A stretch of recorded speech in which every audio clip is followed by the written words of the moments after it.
Hi there, Andrew Hemming from healthandfitnessalliance.com, hemmingtraining.com, and andrewhemming.com. Just want to look today at the leg press. So this is an exercise, very basic, simple exercise. I'm going to talk quickly about how to do it correctly, and then I'll look at some of the pros and cons of this exercise to assist with making exercise selection decisions. So with this machine you want to set up here, you will have the luxury sometimes with these machines of adjusting the backrest forward and back. What you're looking for with that is you want to get it back far enough that you're not excessively limiting range of motion, but at the same time you want to have it close enough that you don't feel like you're going to kind of shoot up the back. So adjust that up or down and find that comfortable position. When you're setting up here with your feet, I'll just show you a basic setup first. So just kind of feet right here, coming forward.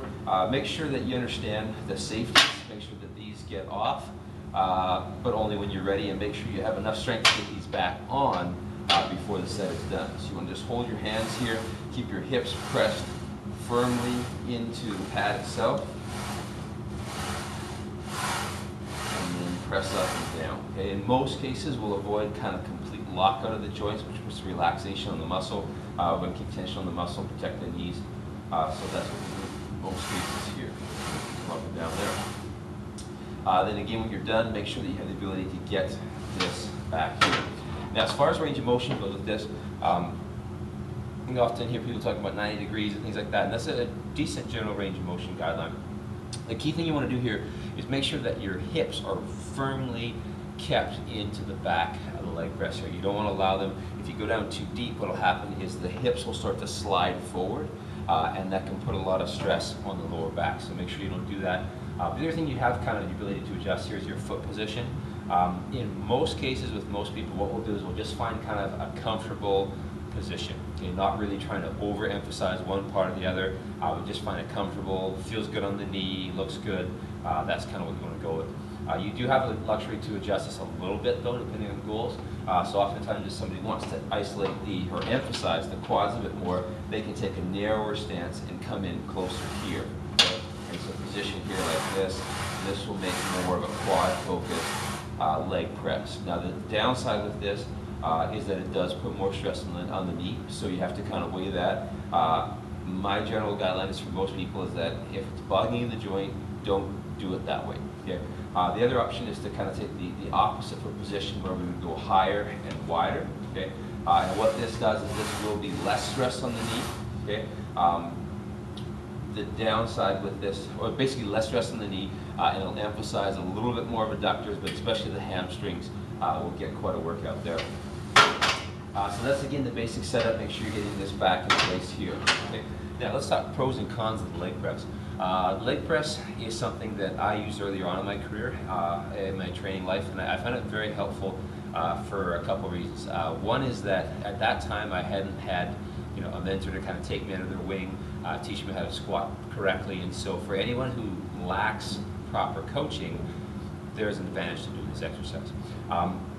Another thing that I found with having a less than ideal squat structure with really long legs and a short torso, this was an exercise for me that I found very effective for putting leg mass on. And so I think that someone with a bodybuilding goal, provided that it feels okay in their knees and back, this is definitely something that can be good. Is it a replacement for squats? I don't believe so necessarily, but I did find it very effective for increasing muscle in the legs.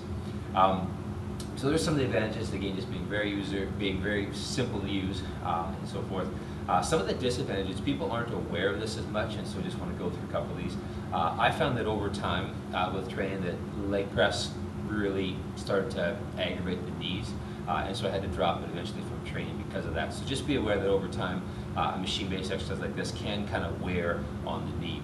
Another thing to note is that a lot of people look at this and say, oh, this has got to be a really back-friendly exercise, and that's not necessarily the case. So what happens, again, as I mentioned earlier, is that when you're in the leg press, if you come down too far and let the hips slide forward, you're basically loading the spine in flexion, and that is risk for disc herniation, and it's something that is putting a lot of stress on the back. And so low back expert Dr. Stuart McGill has mentioned that this is something you want to really be careful of because of that reason.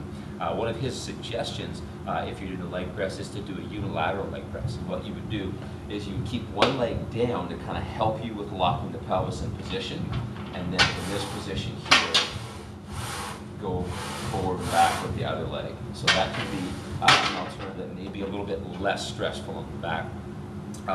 So those are some things to note. Another thing to note with this is the angle at which you are strengthening the muscles. And so range of motion does impact. The range of motion you use is what the body adapts to. One of the things that's different with the leg press is, say, with the squat where you're standing more upright, and there's a little bit less hip bending in proportion, is that you strengthen the rectus femoris at a different range. And this is something I learned from the late Mel Sif in his super training.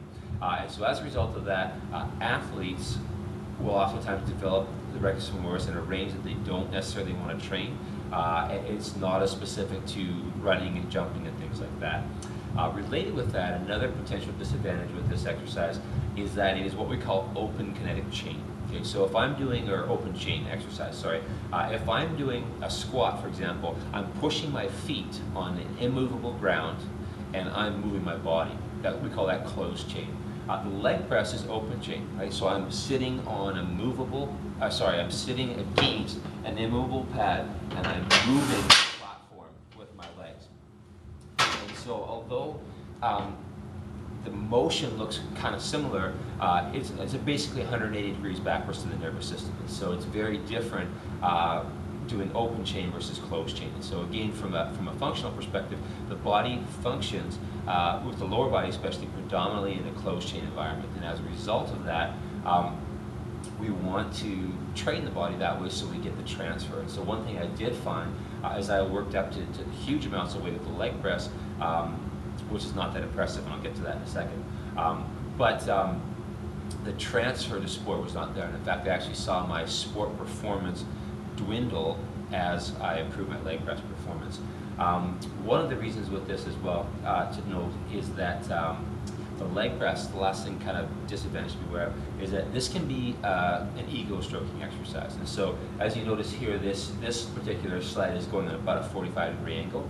The result of that is that you're not lifting the weight straight up. And we know that gravity pulls straight down, and so pushing a weight on an angle is a lot easier than pushing it straight up. And so there's a lot of old school leg presses that do go kind of straight up and down. You see them in like old books and stuff like that, and that would be significantly harder. I remember one time I went to a gym, and I guess they're really big on ego stroking there because their leg press was set at an even lower angle. It was more like 40, 30, 35 degrees.